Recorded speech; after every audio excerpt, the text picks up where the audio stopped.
We start at Bellsdale Park this week as a resurgent Glenafton visited Beath Juniors, and it would be the Glens who would take the lead after 28 minutes when midfielder Ollie Rowe got his head on this cross.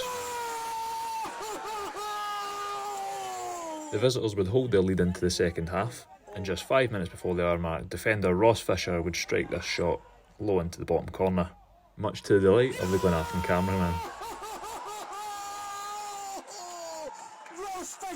And it would soon be 3 for the New Cumnock side, as the front three linked up superbly, with Sam McKee playing through this lovely weighted ball for Leon Murphy, who slid the ball past an on-rushing Dale Burgess to give the Glens a 3-0 lead, with just 20 minutes to play.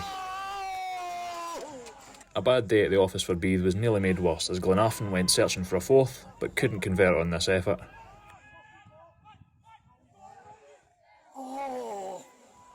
They did, however, manage to spoil Glenafton's clean sheet as Josh Fowler headed home from a Brian Young cross.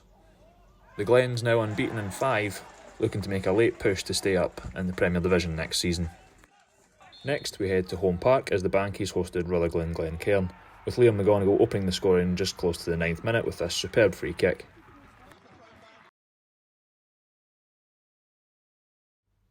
Rutherglen conjured up an equaliser halfway through the first half from this corner kick as Tam Miller headed down and past the keeper. Clydebank, who have dropped points in their last 2 games, would then look to regain control of the first half. Liam McGonigal, who scored the first, looked to turn provider for McKinley, who arrived late at the back post, but Matt McGinley saved well on his line. Glencairn continued to look like a much better side from their previous outing against Cumbernauld, and their efforts soon paid off as Harry Mitchell pounced on this second effort to smash home from close range.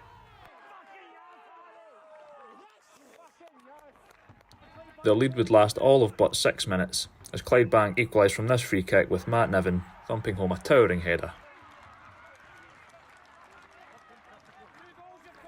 The home side looked to start the second half brightly. Right back Adam Hodge fizzed a dangerous ball into the box, with a scrambling Matt McGinley rather fortunate to see it end up in his hands.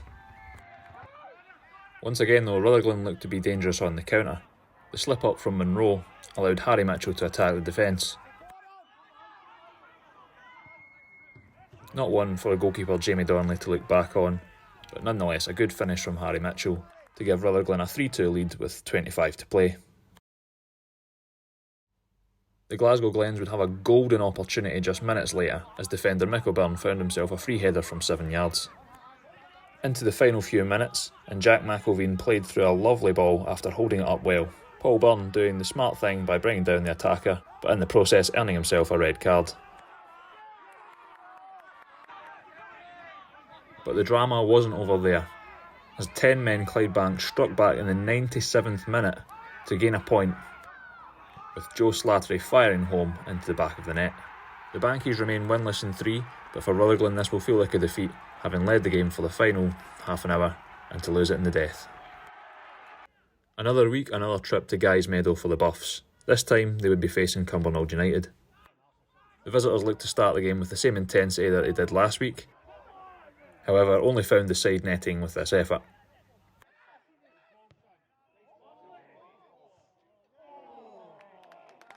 Cumbernauld would look to make it 2 wins on the bounce, as this effort from distance was saved well by Kilmarnock loanee Harry Brown. The home side would take the lead in the 21st minute. Liam Gormley found himself free in the box and smashed this header into the Buffs' goal. 10 minutes later though, the Buffs would draw level, as Tam Collins latched on to the end of this through ball and lifted the ball over the goalkeeper to level the scoring just past the half-hour mark. Cumbernauld would strike back just 5 minutes later though, retaking the lead with this corner routine, with a sweetly struck bicycle kick by midfielder David Cameron.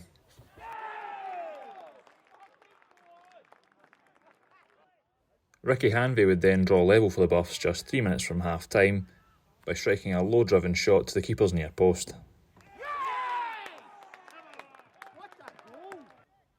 Into the second half, and the Buffs started well, nearly adding a third, but couldn't get the right connection on this shot on the swivel.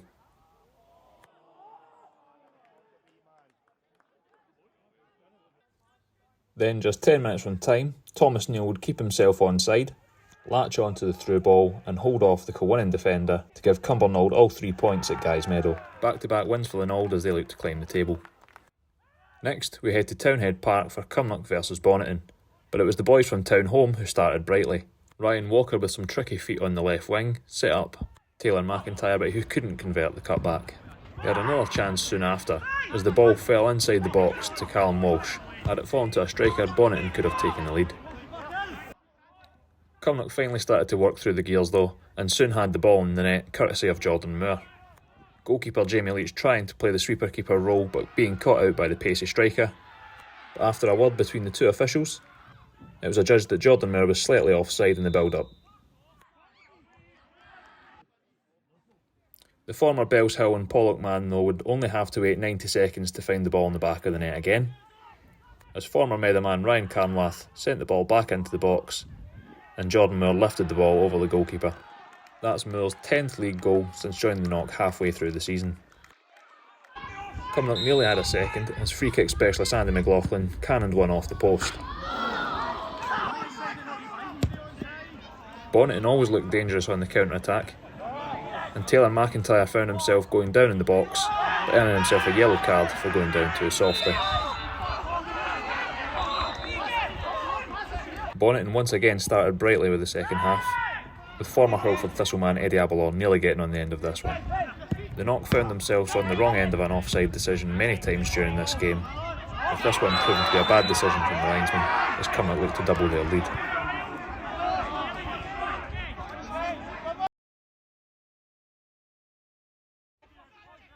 The Knock would have Alan Murdoch to thank as Kyle McCausland failed to see a ball out as the defender stood in front of a cutback to deny what would almost be a certain goal.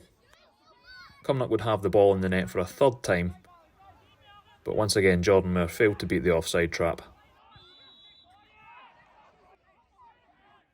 Cumnock's top goal scorer Smart Osadollar came close upon his introduction into the game, but found his shot trickle agonisingly wide as the game entered the final 10 minutes.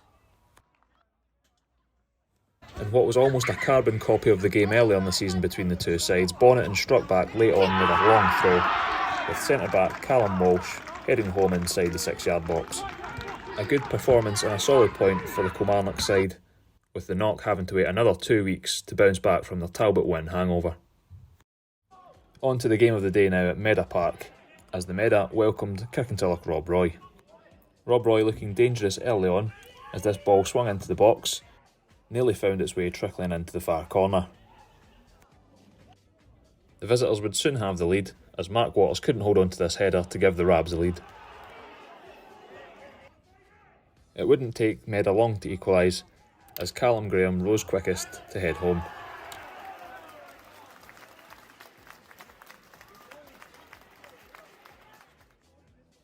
They nearly took the lead as well, as Mark McLennan struck this free kick from deep, but the Rob Roy keeper reacted well. The Rabs would regain the lead, as once again Mark Waters couldn't hold on to a ball to allow Rob Roy to come in at the far post. Former Pollock man Graham came close to a second, but could only prod the ball into the goalkeeper's hands.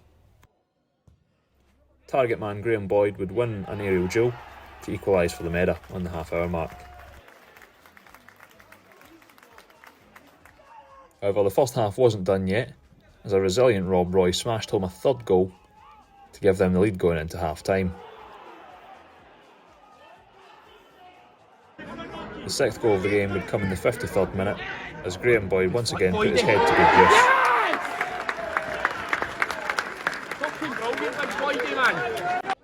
Absolutely nobody in the stadium could predict the end scoreline of this game, as Rob Roy went close again. However, goalkeeper Mark Waters did well this time to smother the ball.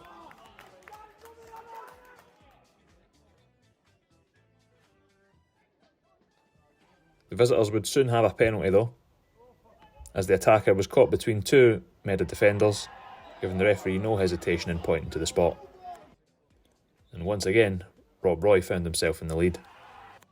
Connor Boyd came close to Meadow's fourth goal, but opted to take the shot on his right, and the defender got a leg in just in time. Rob Roy went searching for the 8th goal of the game, and found success down the left wing, as Meadow were reduced to 10 men for the final stages, as Jared Willett seen red. Rob Roy added their 5th from the spot to give the visitors a much needed 3 points in their relegation battle. Our last game of the day, but arguably the biggest, saw Kilbirnie Lade side host Largs Thistle. Tempers rising early on, as the Kilbirnie man was fortunate to only see yellow for this tackle. It would be Lade side who would take the lead, as McWaters headed home at the far post. Forward Scott Adam came close to equalising, but found his shot bend just narrowly wide of the goal. Largs' equaliser would come just after the hour mark, as Will Sewell pounced on a through ball to slot home his 31st goal of the season.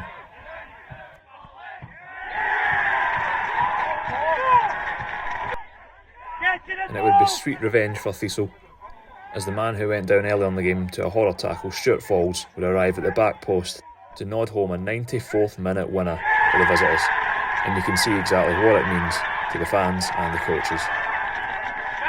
Elsewhere in the division, a 7-goal thriller at New Tinto Park saw Darvel overcome Benburb, Blantyre with a very young squad pulling off a brilliant victory against WOSFL to drag them further into the relegation zone, and it was a point apiece after a 1-1 draw between Hurlford and Troon at Blair Park. Not much movement at the top of the table, however. Darvel keep the pressure on Auchinleck ahead of their potential title deciding meeting at Recreation Park on Wednesday night. Big movement at the bottom of the league, however, this week as Glenafton pulled himself out of the relegation zone. Kirkintilloch find himself occupying that 7th relegation spot, and Largs leapfrog Rossvale.